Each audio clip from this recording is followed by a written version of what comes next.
Awesome.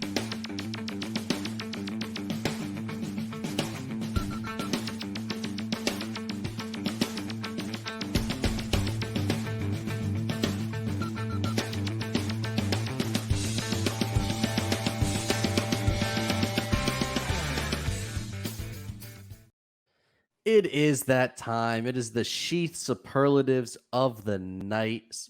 This segment is brought to you by Sheath Underwear. Sheath Underwear, go to sheathunderwear.com. Use promo code COFFEE, get 20% off your entire purchase. Promise you won't be disappointed. Those underwear are the most goddamn comfortable things that ever. I'm wearing mine now. Steve's wearing his. And Carrie over here, producer, is wearing his. They are the most comfortable underwear in the world. I promise you will not be disappointed.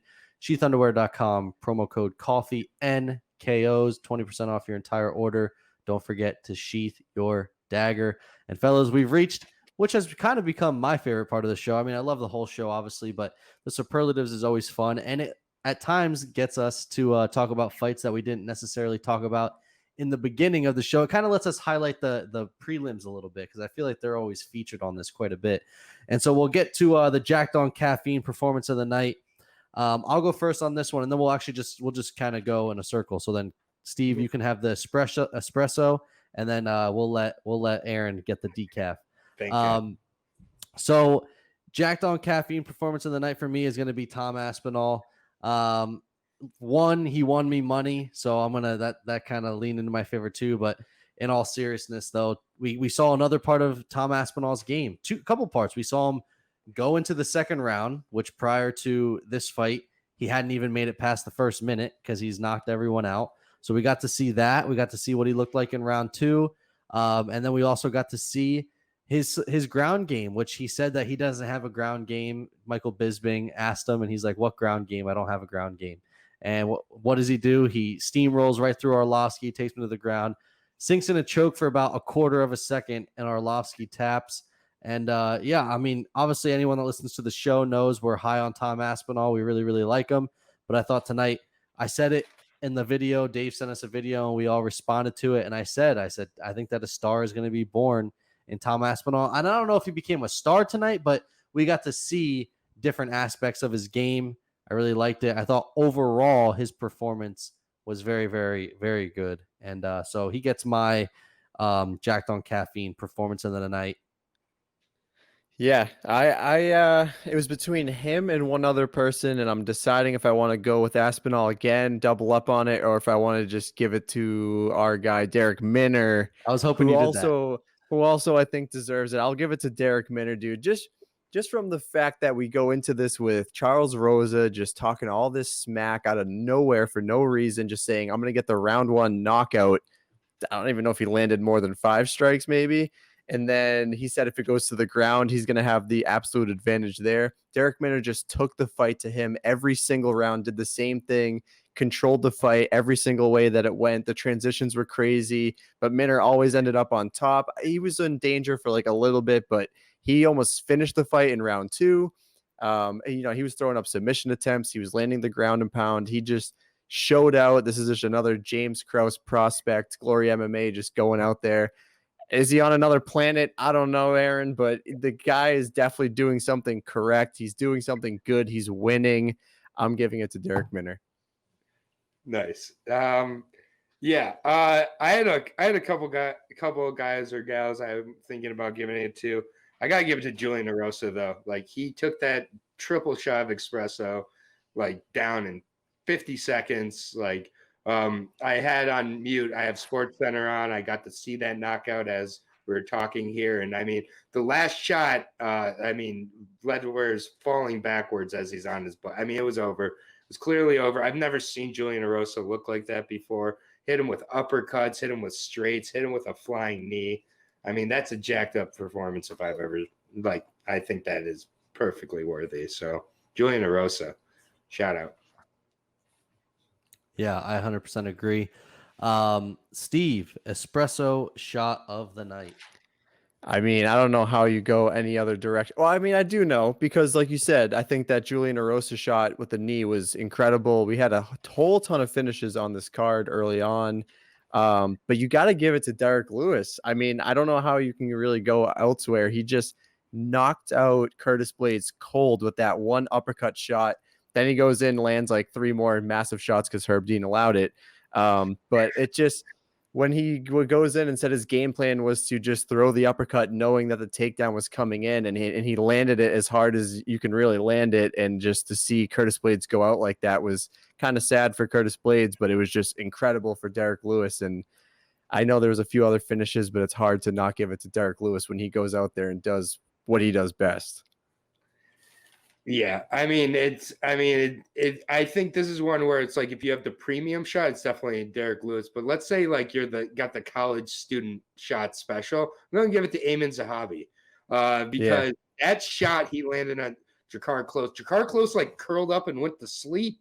Like that, when you see guys fall in that way, it just kind of gives like that's just a unique kind of knockout. You don't see guys kind of just turn and curl up like they're just like getting into bed and just like Draco Rodriguez. I mean, he had 6 pounds on him. They didn't cut from a missed weight cut. So 2-fight losing streak for Zahabi. He never had a win in the UFC. This is a hell of a way to re-enter yourself as a 145er for Zahabi too. I mean, so like I'll give him the the discount shot. It's Lewis is the only choice. So I mean but the college special, I'll say. I could do Julian Erosa as well and make it 3 for 3, but he already got an award, and I got to go with the Black Beast, man. I mean, just the timing of it, and just the fact that he literally said that's the only shot I was looking for, and then you go back and you watch the knockout and you see him just wind up. I mean, he put everything he had into that one shot. You knew that's what you just knew that was what he was looking for. It might have been one of us. I don't know. I know it wasn't me. Said it's going to happen when he goes in for a takedown. I know Michael Bisping said it. When he goes in for a takedown, going to wear an uppercut.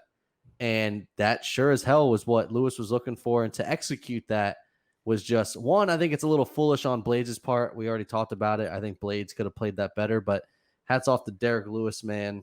That knockout, absolutely insane. And that freaking man's power is real. I said it earlier. I said, what did George Masvidal do when he fought Ben Askren? You knew Ben Askren was going to go for the takedown, so he ran in for the flying knee. This was the same thing. You knew Curtis Blaydes was going to wrestle. When he comes in, hit him hard, get him out. All right, Aaron, Decaf performance of the night. I can't wait to hear it. Oh my God. The only time I'll hopefully ever have to talk about this guy. I haven't seen a performance this like uninspiring in a UFC debut in a long time. Jared Vanderaa, enjoy your Decaf performance of the night. There's takedowns in MMA, buddy. I don't know if you knew that or not, and you had 20 plus pounds on your heavyweight opponent in Spivak. Made Spivak look like Fedor Emelianenko, made Spivak look like a god. I cannot believe that Vanderaa called him out, had the nerve to call him out after his Contender Series fight, be preparing for him all this time, and then this is a performance he had where he's just like, I just don't have it in between rounds, and just got ruined the DraftKings ad on the mat. Had blood all over it for the rest of the fights. Could hardly even read it. Just very rude to the sponsors. This was seriously, he offered nothing. He offered 3 shots at the beginning and just nothing. I hate to cut someone after one fight, but Vanderaa should be cut. He's terrible. Yeah, I was very underwhelmed as well. Go ahead, Steve. I will just add to that. That was a very clear late stoppage.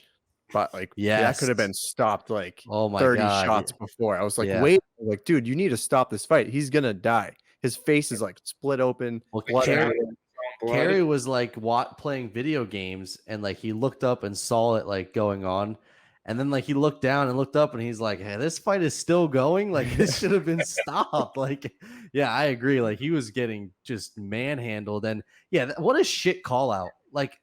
If you're going to call someone out like that, because when he did that he is an odd character. Let's just put it out there now. He's a very oddball. He's might be the weirdest guy in the UFC, but that call out just made no sense. That's especially after you see how they fought. Why would you call him out? what did you think Spivak was going to do? Go in there and kickbox with you? Like, Well, Spivak didn't kickbox with anybody. I didn't think Vandera was that impressive in the Contender Series. And then, like, when I saw him call out Spivak, I was like, that's not going to end well. And Michael Bisping was like low key talking shit, like professionally, like, you know, those professional jabs, like when you talk shit, like the whole time in that fight, he's like, yeah, I don't know why he called him out and blah, blah, blah. And this is what happens when you call out someone that's levels above you. And he was just literally just shitting all over Jared Vandera the whole time. But no, I agree. I think he looked awful.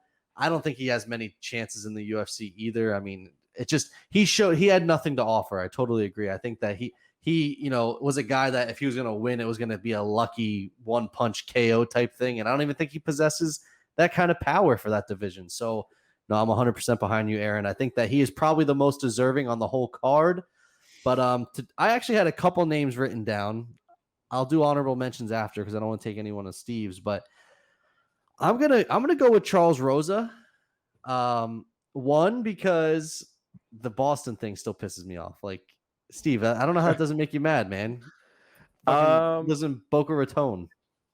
No, well, I mean, I think it's pretty clear we've written off Charles Rosa, so I don't support him. I more so go with Rosa because obviously, like, and Minner kind of touched on this in the interview, is like everyone hypes Rosa up to be like this stud, like in the UFC. He said that when he took the fight, everyone was like, man, that's going to be a really tough fight. That's going to be a really tough fight. Like, Rosa's really, really good. And like, he's like, I don't understand where that came from. Like, he's 4-4 in the UFC. Like, that's not a great record, and yada, yada. Kept going on about it. And then like to just watch Rosa, you know, make all these statements, and he would not have gotten this award if he did not make the statements he did. But when you make statements that you're going to finish someone in the first round and, you know, blah, blah, blah, and you're going to be the best no matter where the fight goes, and then you get destroyed in the way that he got destroyed, that's what gets you the Decaf performance of the night. And it wasn't necessarily his performance as a whole. It was more so you don't say that you're going to do all these things and then just, he didn't do anything. Like he did okay off his back, you know, and made it interesting, but you know, it wasn't, and hats off to our man Minner. I'm super happy that it happened, but you know, you just don't go make all these claims and then get just manhandled the way that he did. Yeah, the claims were stupid. You don't do that. You don't, and like, just like he's not a TKO guy. That's like not his style. I don't know why he said round one knockout. That was stupid. Yeah, he hasn't knocked out he literally has not knocked out anyone. He's the king of the decision. Oh man. Well, I'm gonna take mine in a different direction. As Aaron might say, I'm gonna make a hipster pick here, but I'm gonna go with Jamal Emmers and Chaz Kelly. It's just Chaz Kelly. Sorry, it was a buzzkill. It was straight up a buzzkill. You're gonna go 2 straight finishes into the prelims, and then all of a sudden you get the walkout. You're getting excited, and then like everyone's looking all confused. Then you make Joe Martinez be like, "Yeah, this fight's canceled." And then we're all just kind of like sitting there like, well, what the hell? And I get it. It's no one's fault. Like if it's Jamal Emmers with the back spasms, it happens. That's crazy. I don't know. It was a buzzkill in the moment. And like Aaron was saying, it adds a whole nother layer of basically saying we cannot know that a fight's going to happen until it literally. Oh yeah. Every fight until I see the second walkout happen. And like now the next, not even then. You realize the next step now is we have to see them get in the octagon because on a walkout, someone's going to blow out their knee or something. Fall. Like something's going to happen on a walkout, like a rolled ankle. You've rolled your ankle before, and you know it's like, oh my god, someone's rolling their ankle. Like Frankie Edgar's going to be running out to the cage to fight like Ryan Hall or something. For God, not Frankie Edgar. He's already been through enough in 2021. We don't need Frankie Edgar to happen to him. Ryan Hall, someone who he just would get like strangled against, like, and then Ryan Hall will wheel kick him. It'll be great. Yeah, well, that was my decaf performance, and again, it was no one's fault. It just happened, and it was just a shitty thing that happened. It was a buzzkill. It adds a whole nother layer to this whole craziness that was 2020 is now 2021. So I'm just gonna do it. That's my decaf. And that fight had the potential to be pretty good because Skelly is a warrior, dude. He'll wear like a million shots and then somehow still pull off a win. Like he's like Darren Elkins. Like they're pretty similar when it comes to just wearing damage and then somehow just weathering the storm and winning fights. It just doesn't make any sense. And Emmers was pretty solid too. Like Yeah, no, yeah, 100%. Prospect.